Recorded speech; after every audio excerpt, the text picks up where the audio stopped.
Caregivers, have you ever felt like nothing? I mean, nothing is going right? Well, cheer up and welcome to Dave the Caregiver's Caregiver radio program, where you'll learn how to avoid that dreaded thing called caregiver burnout and how to survive the grief process. You know, with roughly 100 million caregivers in the U.S. and Canada alone, that's about a third of the population. That means that everyone probably knows someone caring for a loved one. Join Dave and his guests now as they discuss avoiding caregiver burnout and surviving grief. So find a comfortable place to relax, kick up your feet, and prepare to feel better and to receive practical tips and tools that you can start using immediately to get you through today and every day so you can survive your tomorrows. But not just survive, but to live life fully and abundantly. Yes, you heard me right.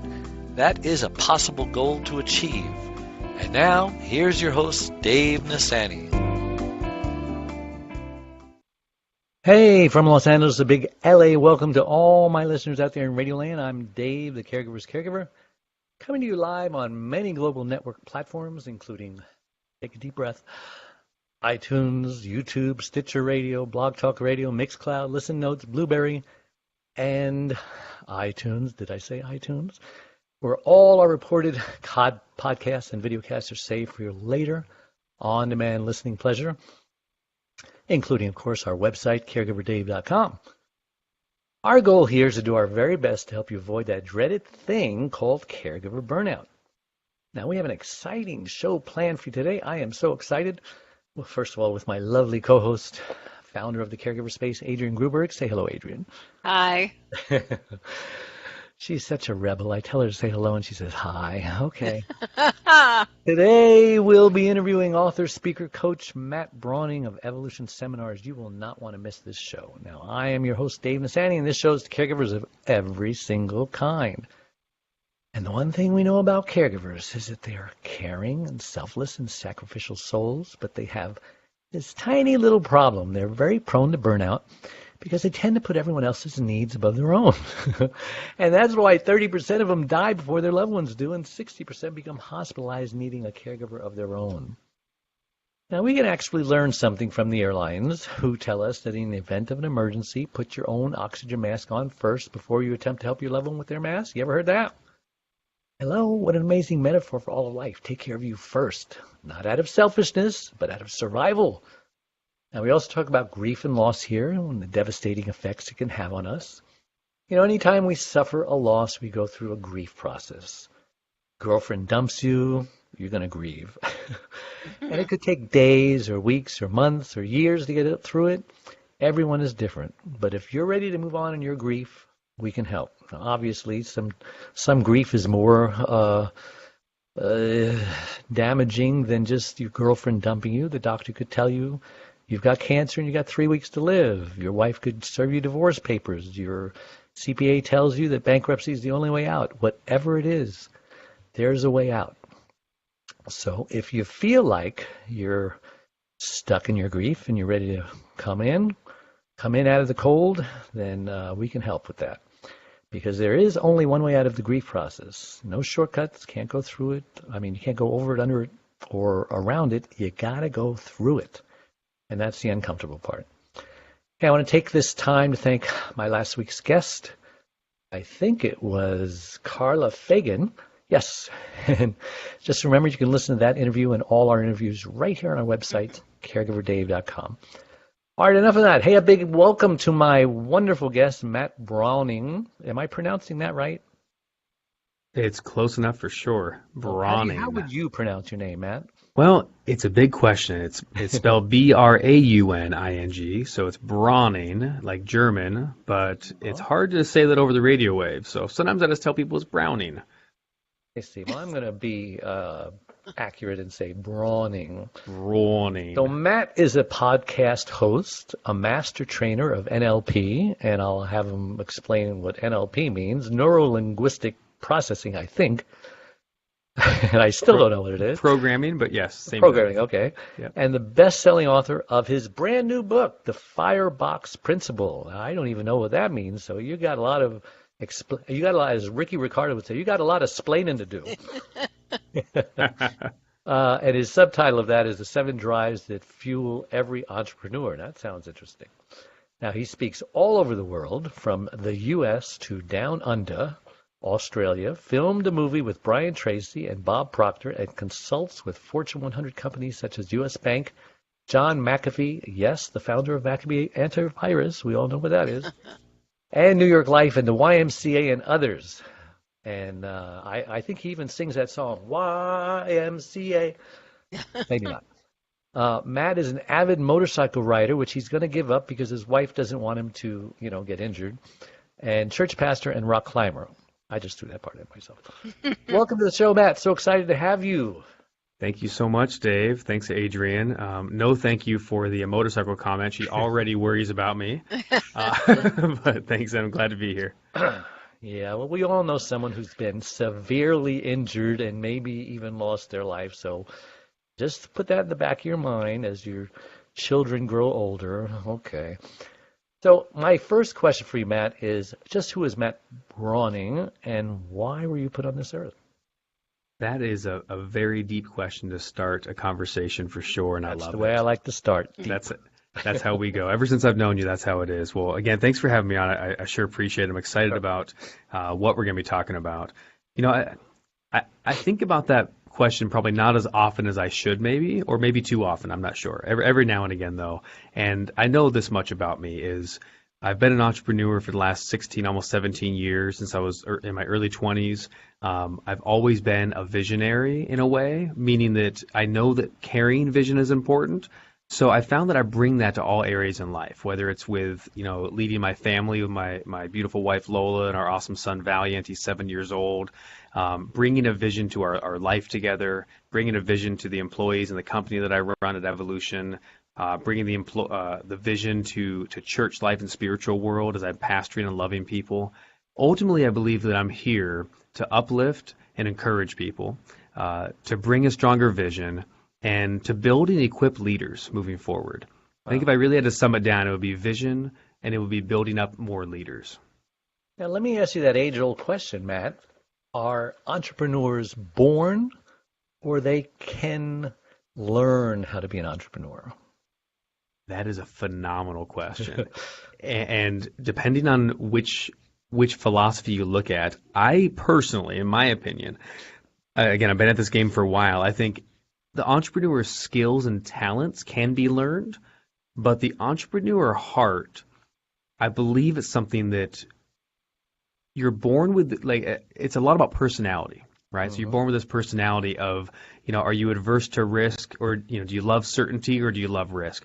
For me, I haven't had a regular paycheck in almost 2 decades, other than the ones I pay myself every Friday, and they weren't all great, right?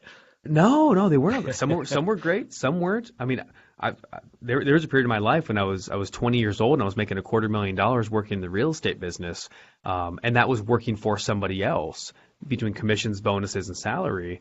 And I thought, man, this is great. So I never had an issue with working, but I always just, if you said what's behind door number 2 or take the prize in front of you, I'm always going to pick door number 2. I always want to go after it, and I want to see what I can make out of it. And, I was a self-made millionaire at 25. I was bankrupt at 27. I came back on the horse by 30.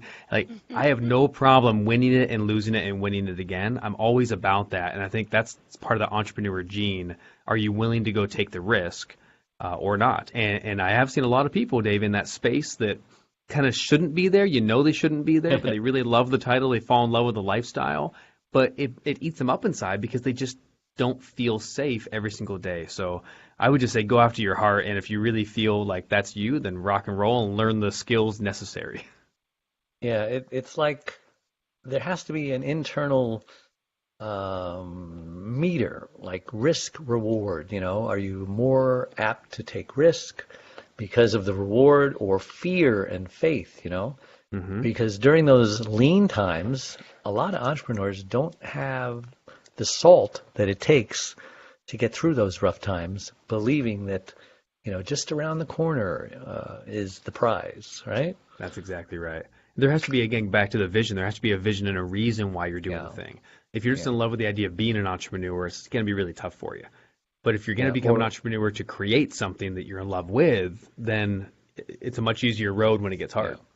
And there's a lot of people who would just, it would keep them up at night worrying about those kinds of things. They would just feel so full. I can't think of the word I was going to say. Peaceful, about knowing that they're going to get a paycheck every week. That paycheck just gives them peace. Yes. And they don't want to not have the peace by that. So in that respect, I think they're born.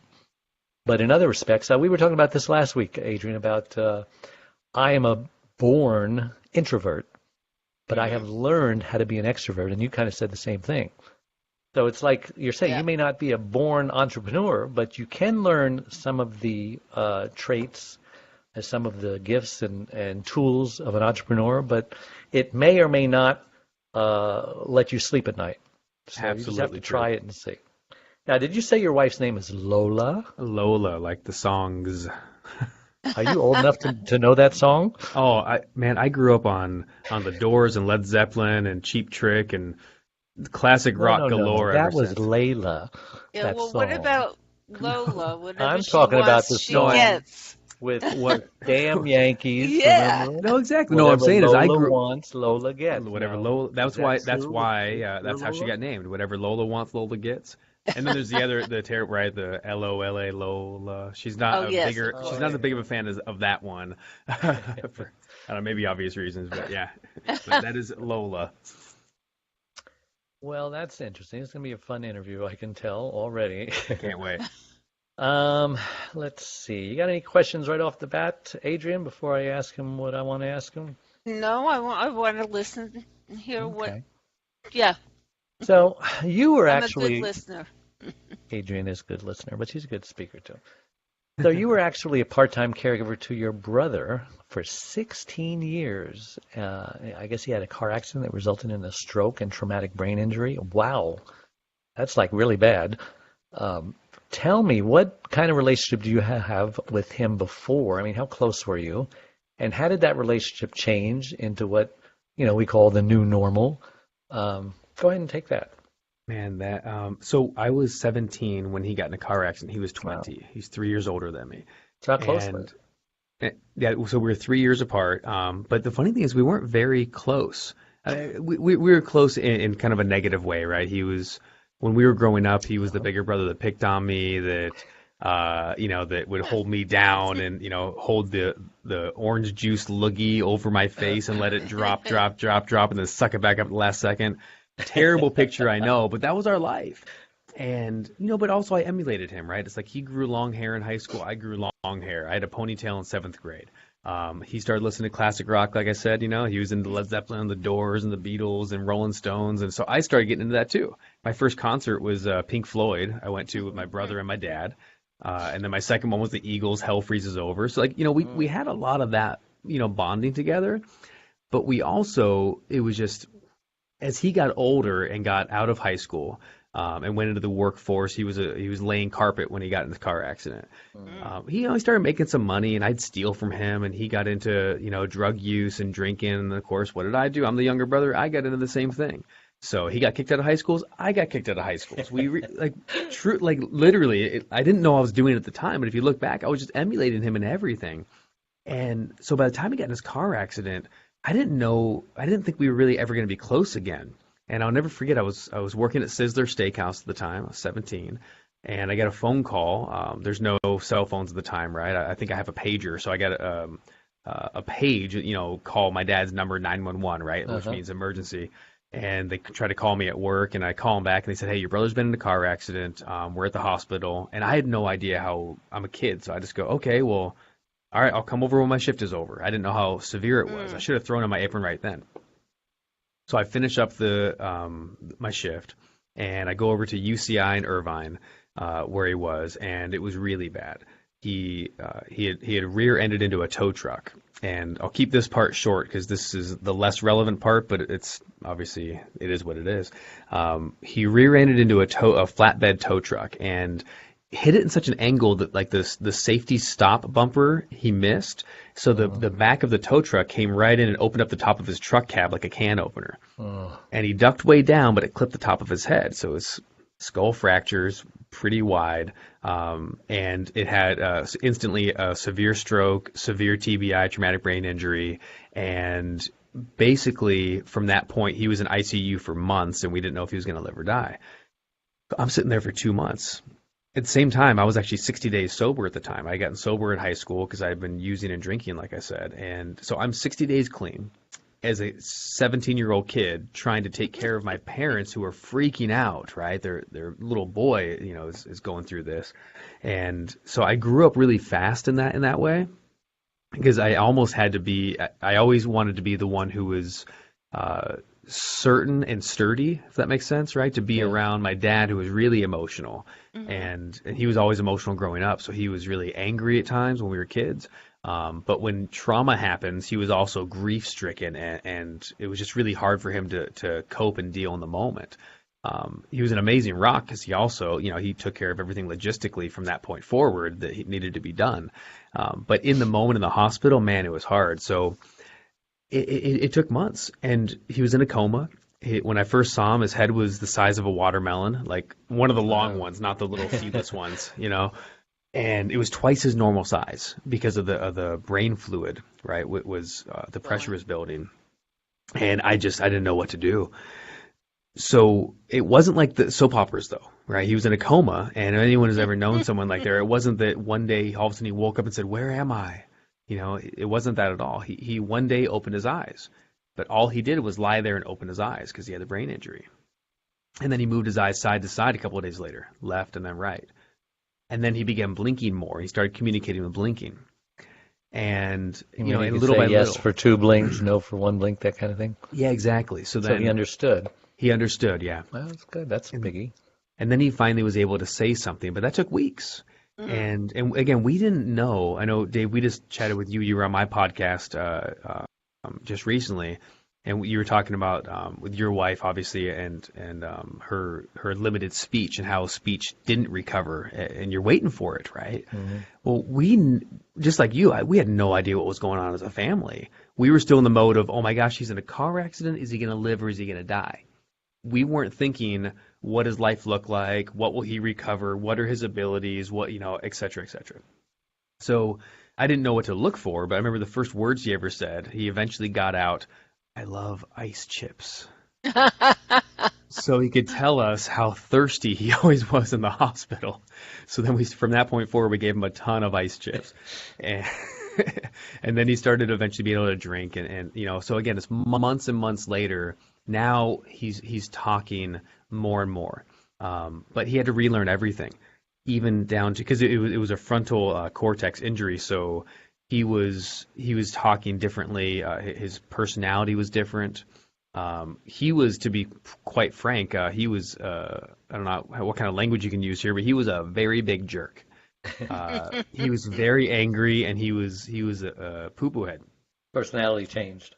Yeah. And he went from like one of the most angry, like just, frustrated, not really caring people, to one of the kindest people you'll ever know in your entire life. Mm-hmm. It changed on a dime. And it wasn't because of a realization of the accident. His personality changed from the brain injury. Yeah, that his happens voice with stroke changed. Frequently. Yeah, right? You get especially some where sweet little old ladies who all of a sudden have a sailor mouth, cussing. Yeah. And I said, where did she learn these words? Absolutely. And again, and vice versa. It was like, so he went from the other way around. Angry sailor to the kind guy, and his voice tonality changed. He began to relearn skills. So over the course of 2 years, we were all with him as he went from ICU to a regular hospital, eventually from a hospital, and he landed in a convalescent home. So he was, just living in, because he needed full-time caregiving. He could barely move. Mm-hmm. He needed changes. He needed bed sheets. He needed all that stuff. So he was living amongst the 80 and 90-year-olds, and he was the only person who was 20. But he needed all the medical same care. insurance, right? Paid all We that? did. Yeah, he did have medical insurance and good stuff. It got used up big time because it was a very, very expensive process. But from what I knew, again, I was really young at the time, but it looked like, things were covered. So little by little, though, he grew out of the convalescent home care system. He could do more things on his own. He was able to start sitting up, and we started understanding where he was going to land. And this was the hard thing, is for 2 years I watched as he got better every day. And then one day it was obvious that he didn't get better, right? And it was like you could see that the development and the progress was arrested. And Plateau, they call it. yes, and it was only going to get to what it was. So his final kind of stage was he was never paralyzed, which is interesting, but he had the normal stroke side effects of the right side of his body was much more compromised. And he was a triplegic, so his entire lower half was compromised and his right side. So it was really interesting. It was like 3/4 of a pie chart. His left arm, strong, he could move it around, he could write with it, he could do whatever he needed to with his left hand. No. But left leg, no, and right leg even worse. So his left leg he can move some. Like if he was sitting in a wheelchair, he could like kick out his left leg a foot out maybe, right? He could move it a little bit, but he wasn't able to really do full control. So he spent most of his time in a wheelchair. Some of his time, he would get up and use a walker. He learned how to use a walker. So we did countless practice with that, and visualization and muscle memory, just working that. He did the constant, opening it up his right hand, and he worked so hard. What an amazing man to work on. If you can see me on the video, to stretch the right arm, out all the way, because the stroke, if you don't do anything with it, it'll crumple up, right? But he worked through it. And the beautiful thing about him, I probably should have said this before because you're going to ask how's he doing. He passed away almost 5 years ago.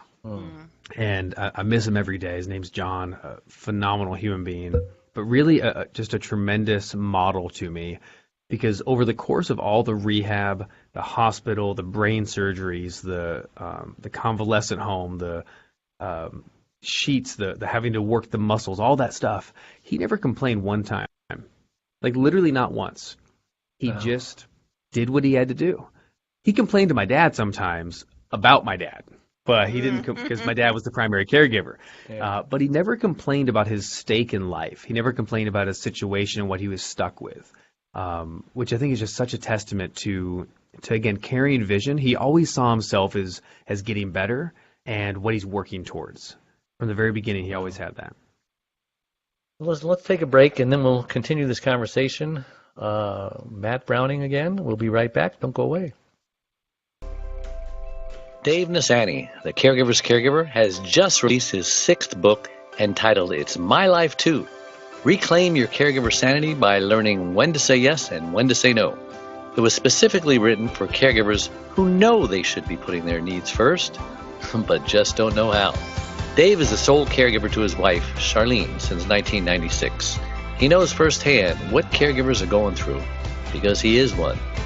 And he now speaks all across the country, offering caregivers his incredible caregiver support package. Even the airlines tell us that in the event of an emergency, to put your oxygen mask on first, before you help your child with their mask. They know that those who don't heed their advice often black out, thus becoming unable to help either themselves or their child. And caregivers are exactly the same way. It's My Life Too. Reclaim your caregiver sanity by learning when to say yes and when to say no. Will help caregivers who are neglecting their sleep, diet, and social life, and learn to put their needs first. Pick up your copy today, or buy one for your special caregiver. On sale everywhere, and at caregiverscaregiver.com. And we're back with Matt Brauning and Adrienne Gruberg. Matt, when we took a break, I wanted to ask you, you also saw your grandmother, watched her grow older and saw how her caregivers took care of her. How old were you when that happened, and what went through your mind? I mean, did you ever think about the whole concept of getting old and one day maybe needing care like that with some of the simple processes like walking or eating or whatever? Did you ever anticipate that one day you'd be in that boat? Well, I'll say I'm 38 now as we're recording this, and my grandma, her anniversary of her passing is a year ago. It just happened a couple days ago was the anniversary. So she was, and don't be sad. She was 95, lived a very long life, and it was funny is my grandma was very healthy all of her life, right? Always eating salads, always taking multivitamins. She was like the healthiest healthy person ever. She was ballroom dancing at 85 years old, like just going after it. I really, it was great. She lived on her own in Florida in her community for a long time. And eventually we moved her over to California to come stay in an assisted living place. But I watched very quickly from about 90 to 95 or 91 to 95. It was one of those sharp declines, right? So it was just, and then bam, straight down. And mostly it was watching the mental faculties change was really, really hard. Or anything? Or?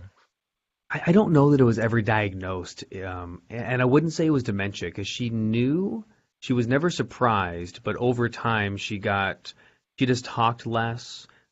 She had less recognition in her face, wanted to do less. And I watched, she went from a beautiful facility in Orange, California that I can't recommend highly enough called Park Plaza, just a phenomenal in-house residential place, long-term care.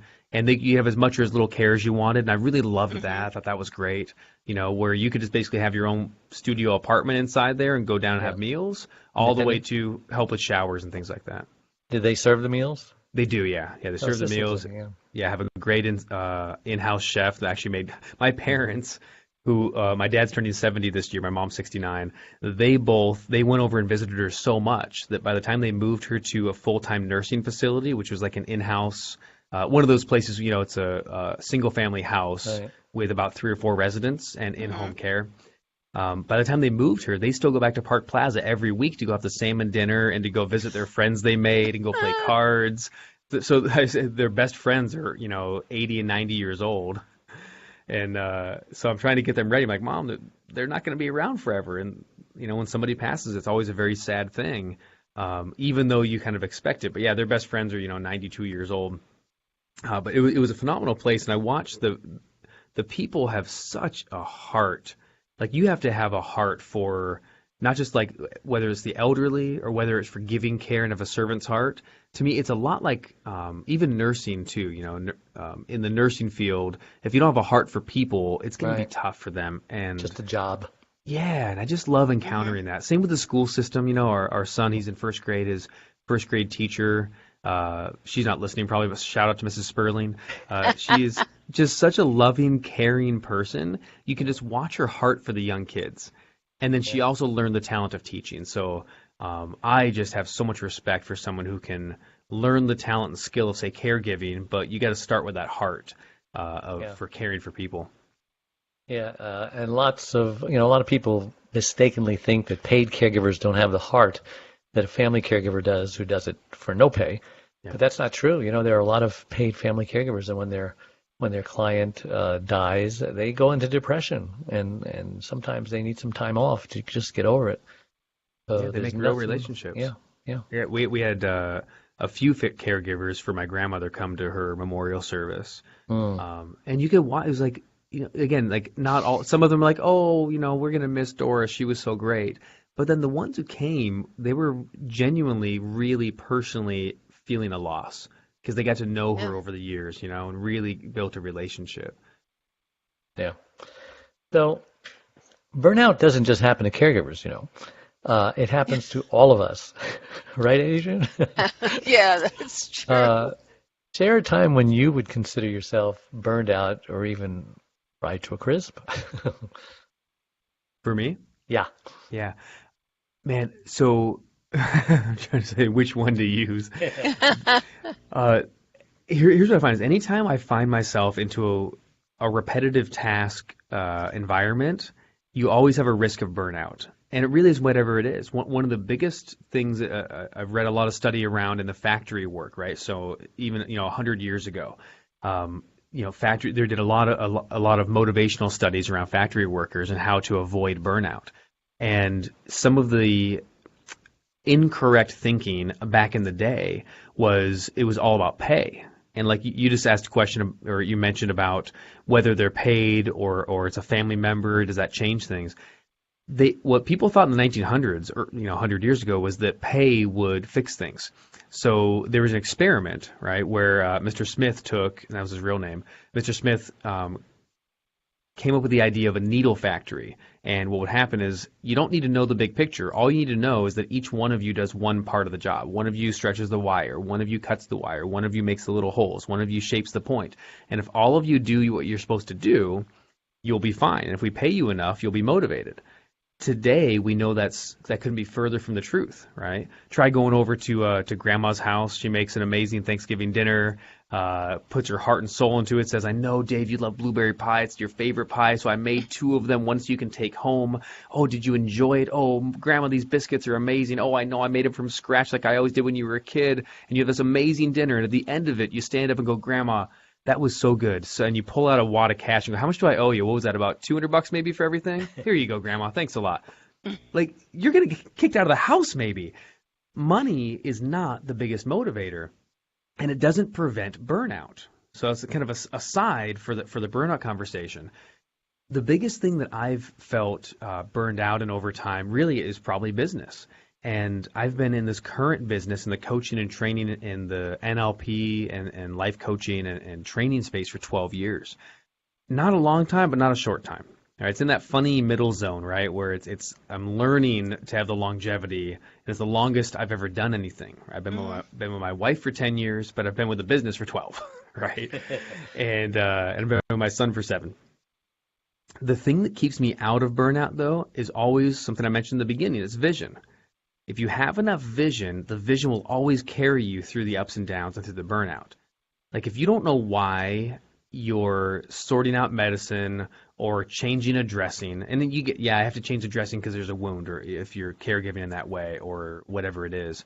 But if you don't know why, I mean big picture, right? Where does this fit in? Who are we? Who am I? Where am I going? Where have I come from? If you can get a vision for the big picture, right?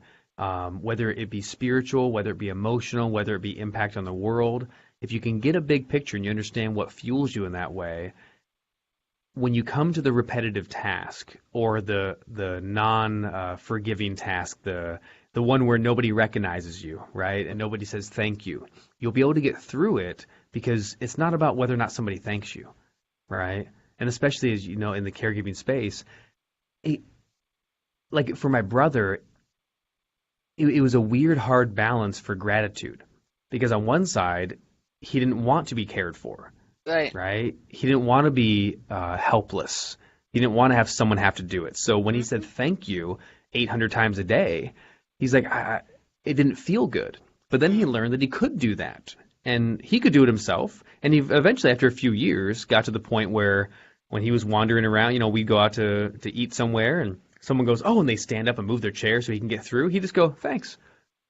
But, years prior, he'd be like, you don't have to do that. Like, I can do this myself. I can move and open the door myself, right? And so there's that funny thing, but it comes to vision at the end of the day. If you have vision for where you're going, if you feel like you're stuck in a hole, whether you're the caregiver or the caregivee, and there's no way out, and this is just our lot in life, and we don't know why it was a cruel joke, right? If it just feels that you're going to burn out within what? I mean, a day, a week, a month.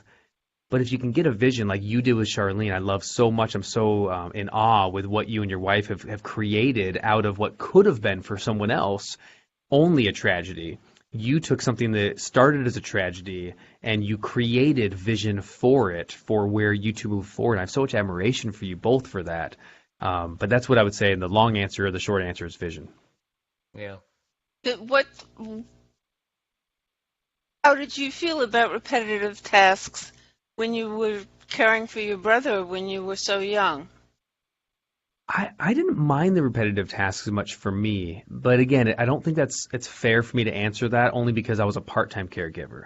So taking nothing away from someone who was full-time, I would take him out once a week to go out and hang out, and we go get haircuts, we go shopping, we go eat, and for me, a lot of our caregiving time, it was mostly trying to feel more normal. So, do you think your dad felt burned out at all? I think if he's honest, I'm sure he had burnout, and a lot of it was feeling frustrated with not knowing what to do because he didn't want to overstep and he didn't want to understep. It's like, I don't want to overstep, but I'm still the guy who has to do stuff for you, right? Do you think he felt his life was on hold? That's a great question. So I think for my dad, it was almost unfortunately the opposite, and he'd have to attest to this, but this is what I see, and man, I love him so much. I loved my brother so much, And one of the things that was hard to watch was, I believe it wasn't just his life on hold. I believe he made his life's purpose about my brother. Mm-hmm. And to me, that's almost a different kind of mistake one could make. So sometimes, I'm sure, Dave, you've seen, both of you have seen that someone puts their life on hold and they feel like, hey, what about me? For my dad, he got all of his value after a period of time from being my brother's caregiver. And I bet it was very hard on him when your brother died, because all of a sudden his identity is like, oh my God, what do I do now? Why am I here? And Adrienne has a very good support group for those people, after caregiving, because a lot of them struggle. And so what was he going through when your brother died?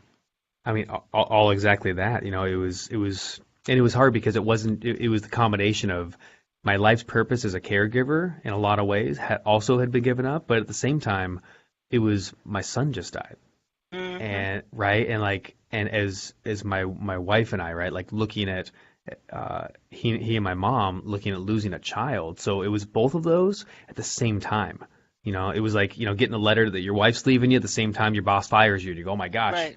Both of these are horrendous by themselves, but now I have, both happen at the same time. Yeah. So it's not good. They struggle. It's hard. I think it's hard every day, and I don't know that the sting of losing a child would ever go away. I'm told that it doesn't. Right. Yeah. How are they today, and how long did it take him to get over? I assume he was more of the caregiver than your mother, or they were both equal? God, that's hard to say. So he lived mostly at my parents' house, but it's not just that story. So my brother also, he met a wonderful woman named Bonnie at their rehabilitation place they would both go to. So he'd go to rehab 3 times a week. Found love? He did. I was actually the best man at his wedding. That's wonderful. I chaperoned them on their honeymoon. Not only can he talk when he shouldn't have been able to talk, he found a woman too. I missed that joke. Say it again. He's I didn't have a chance to say as much of that, and I could talk about me and my book and all the different things, but I love the opportunity to actually share the legacy of John, and I appreciate you asking those questions. So I got to go with them to Cancun, and I stayed out of the room, of course, but I got to bring them, so for travel and flights and everything, to make sure they were okay to go on a honeymoon together for a week. And what is he didn't like? tell one time he did. She's really, really sweet. She's amazing. She's not disabled. She had. Oh no, she is disabled. So they met at a rehabilitation place. She got hit by a train. Now that sounds much worse than it was. It wasn't worse than getting hit by a car. Think of it more like it was a car accident, and so she had some mental disability. She had some physical limitations. She was on a lot of different medication that had to be monitored. Mm-hmm. So both my brother and Bonnie, they both had their parents fully involved. They're both fully grown adults at this point. They're 30-something years old, but they both live at home with their parents. And there was this severe need for independence. And eventually, what happened is my brother moved out. And he full-time moved in with his wife. And they basically gave 2 bedrooms and a bathroom. So it was a portion of her mom's place they gave to them to live in. So they had a semblance of independence together, but they still had a caregiver watching over. Now, so was her mother watching over him also, or did he not need a caregiver anymore? To an extent. So he learned how to do most things by himself. He only had the one good arm, so we had a wheelchair with a transaxle, which means you basically had a hand. You guys are nodding. I love this. No one else nods when I say that, but you do. You understand. This ain't our first rodeo. Yeah. So he had it was like 2 wheels on the left side, so he could run straight with one hand, and he wouldn't be able to collapse the wheelchair and put it into a car and do everything himself. But man, there was times he would go to the gym and he would get himself up and out and he would roll down to the bus stop, 4 or 5 blocks away around the corner, up or down a hill. He'd take the bus. He'd go in, get to 24-hour fitness. He'd go get a pump and a workout in for an hour.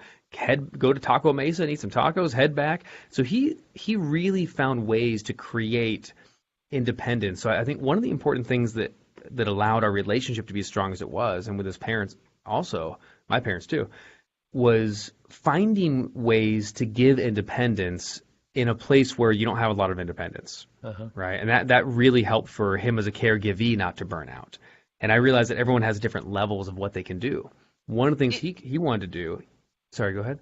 No, I just wanted to ask you if you think that his vision of himself or for himself, how that aspect of his life influenced what you're doing.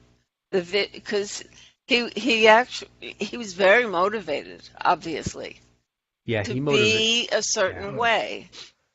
He never wanted to stop growing and becoming better. He was always fighting, always working for it. One day he said, Matt, I want to tell you something. Don't tell Dad, but I enrolled in college online. And he'd only had a high school diploma when he was a carpet layer when he got in his accident. And he went back to school virtually, earned his bachelor's degree before telling my parents that he had done that. And, so he's writing reports and creating PowerPoints with basically hunt and peck with one finger, right? Because you can't type with a hand that way. Right. So he's writing everything that way, and it didn't stop there, right? Again, in that same time, he gets married. He has his honeymoon. They're in love. They move in together. Wow. He gets his bachelor's. He goes back to school, and he gets his master's 2 years later. He's as amazing as my wife. It sounds that way.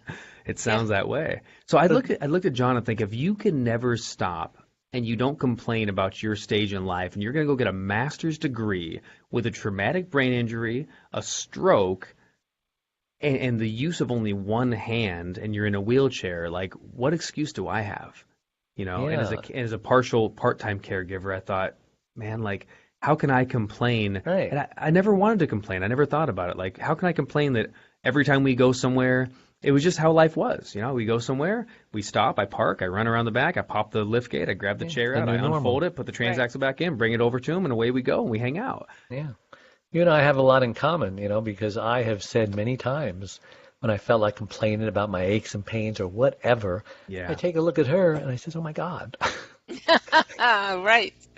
She has one arm, one leg tied behind her back. She got duct tape over her mouth. And what the heck am I complaining about? And right. And she can still smile. We both have overachievers in the family. Absolutely. Yeah. He made me look really bad, but I kept that vision in there, and I've always been so proud of him that without complaining, to always create that and always want to keep growing. And I think for me, it's easy, and maybe for other people, it's easy to get somewhere in life and think, okay, well, this is enough. This is okay. So your claim to fame, really, Matt, is you're known as John's brother. I hope so. I'd be so proud if I get to heaven one day and they say, "Oh, you're John's little brother." Yeah. Yeah. Well, that's how I feel, because I'm just Charlene's husband. I was before the stroke, and I still am after the stroke. Listen, we're going to take another break real fast, and when we come back, I want you to tell us about your book, okay? So don't go away. We will be right back.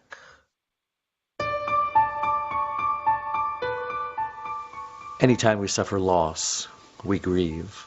And a lot of people don't realize what even the grief process is. But it could be 5 to 7 steps ranging from denial, I don't believe this is happening, anger, oh my gosh, I'm so upset this is happening, to a form of bargaining, how can I get out of this, to depression, which is a very serious thing because that often leads to suicide.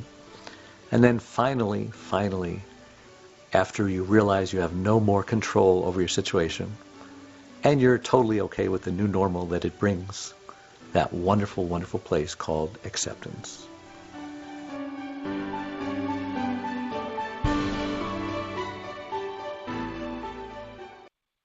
And we're back with Matt Brauning.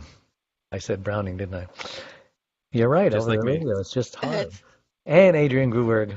And Matt, tell us about your book and what it is you want people to know before we say goodbye to you in the next 8 minutes. No, I'm sorry, 4 minutes. Yeah, we'll try to keep it 2 and then have a conversation about it. Well, the book really came about. It's called the Firebox Principle, the 7 drives that fuel every entrepreneur. And it really came about as just kind of what we were talking about. My brother always growing and wanting to become more. I've always wanted to grow and become more and do more and create vision. And I've always been very just interested in how entrepreneurs have created what they created.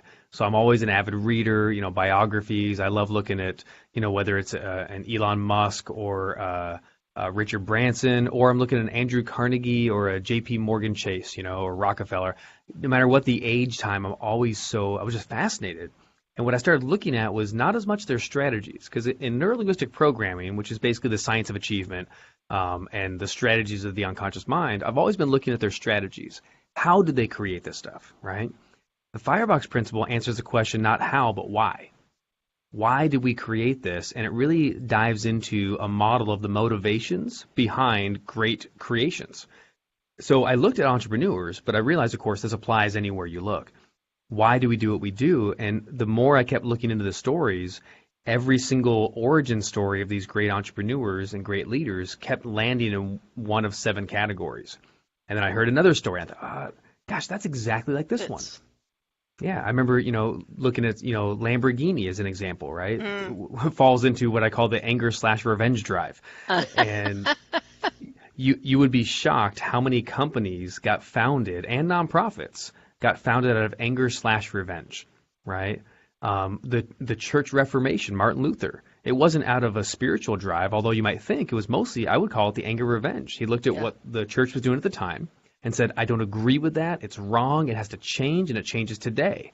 And its entire religious, right, transformation.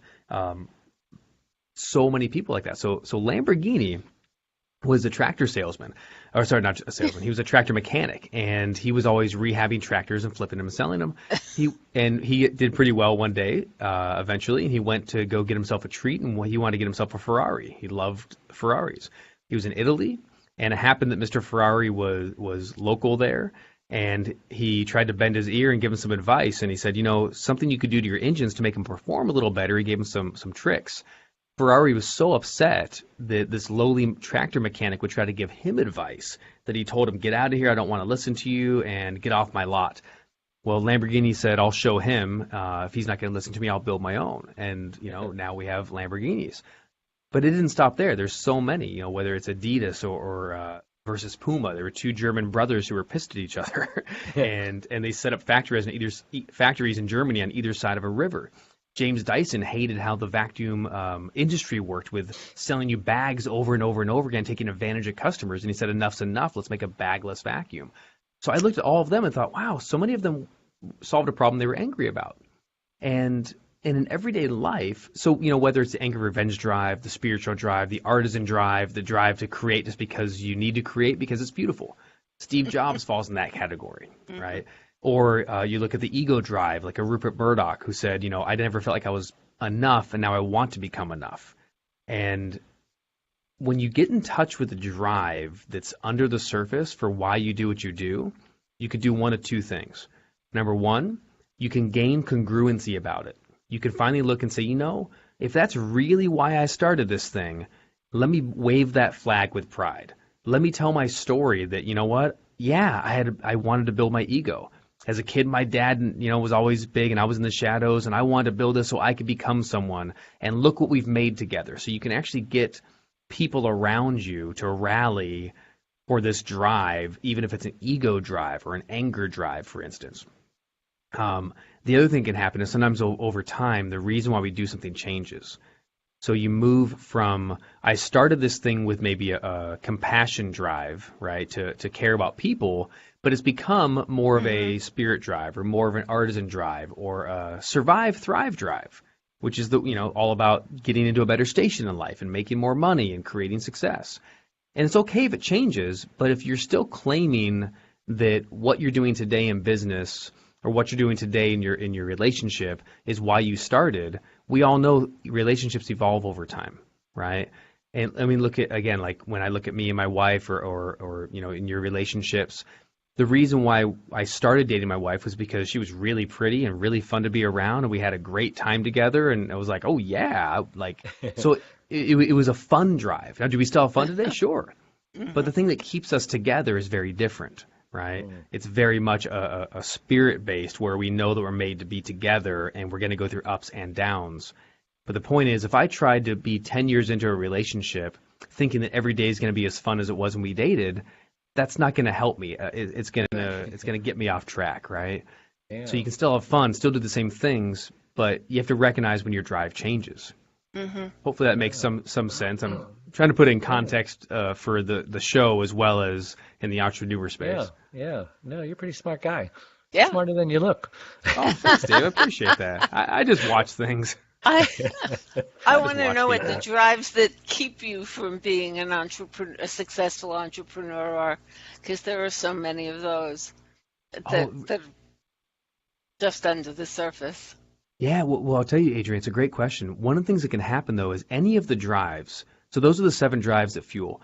Right. Any of the drives, when used inappropriately or in an unhealthy way, can get in your way. So each drive has a fear. Yes. Right? The major fear. So like, for instance, the ego drive. That's one of the most common ones you'll find. The biggest fear is that I'm not going to be seen as enough, or I'm going to lose my pride. They have usually a big fear of having their pride knocked, right? Or feeling stupid. So it can get in your way if you let it be unhealthy. It's one thing to say, you know what? I grew up thinking not much of myself, but I've learned that I'm a really great human being, and I've learned that I can create something, and I can, I have employees, and I can impact their lives, and so you build a healthy ego. But if it goes unchecked and it's unhealthy, it lands in the fear zone instead of the faith zone. Now you have the issue where all of a sudden you're making decisions because instead of what's going to be longevity for the company or what's going to benefit the employees, you make a decision based on what's going to make you look good. Right? And that sort of thing. To prevent things from happening rather than to keep things moving forward. That is exactly right. The compassion drive is another big one that you can really fall into a pit with. So this is the drive that is all about the people that you're caring for. And I assume this would go over in the caregiver space. Mm-hmm. At least it starts there.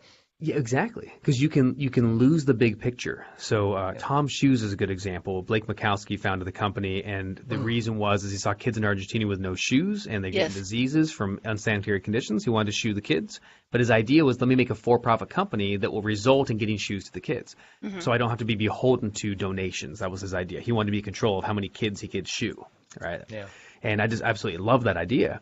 Now, if you start off with a compassion drive saying, I'm going to do this to help those kids, depending on where your heart goes, it's easy to lose sight of the big picture and make poor long-term decisions because of the short-term, what about that kid in that village? Like, I love Rodrigo, and I connected with him, and like, basically, damn the vision, I need to help him. Personal. And sometimes, as hard as it is, we have to say we want to help him. We got to find a different way to do it because if we help him now, we won't be able to help 1,000 people next year because, the company will take a bad turn. So compassion, one of the fears or one of the concerns is that you can lose sight of the big picture because you got stuck in the details because you care so much about the individual people. So that's a couple examples of how the drives can go awry. Good example. Thank you. Oh, sounds like a great book. How many pages is it? 160 pages. Readable. It's it is. Out, or I don't know when this. Yeah, well, and I don't know when the podcast is dropping, but we're in final edits right now. So the ebook will be released July 13th, 2018, and the hardcover will be available August 13th, 2018. Okay. And of course, I'm doing a book and media tour for that. You are. Tell Just us like about you, your media Dave. tour. What are you going to do the audiobook?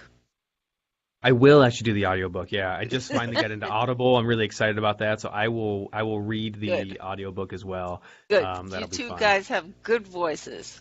And I said that I was going to do my audio 5 years ago when I wrote my first book, and I still haven't done it. Shame. Well, it's time. I feel like you have a microphone right in front of your face. Probably freedom.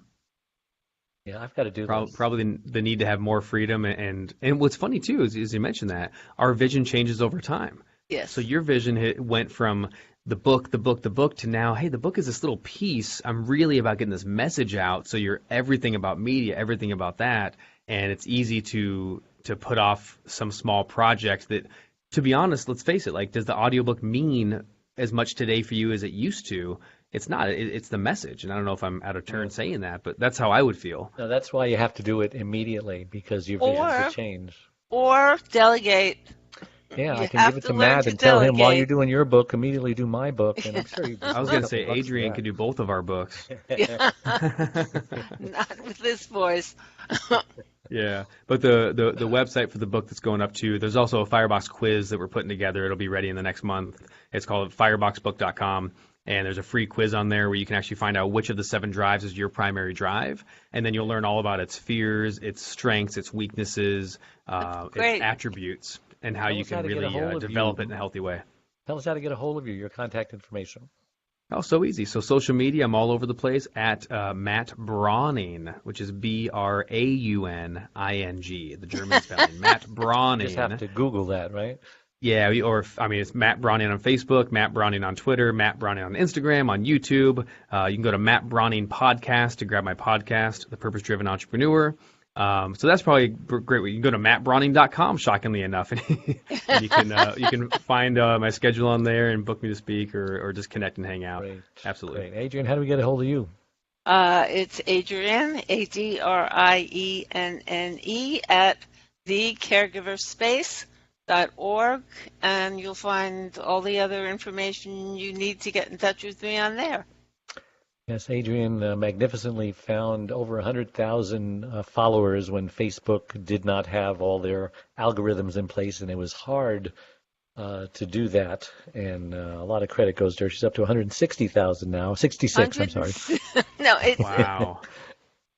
They just changed their algorithm again, so we're back to 140,000 some odd. Yeah, sometimes we lose them. I don't know where they go. Facebook changes algorithms, and you end up losing people. Wow. So in they'll be back. my contact information, just Google Dave and Caregiver, or Caregiver Dave, or Dave the Caregiver, or Caregiver's Caregiver. It'll all get you there, folks.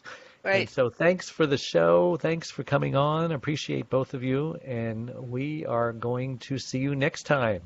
So bye-bye.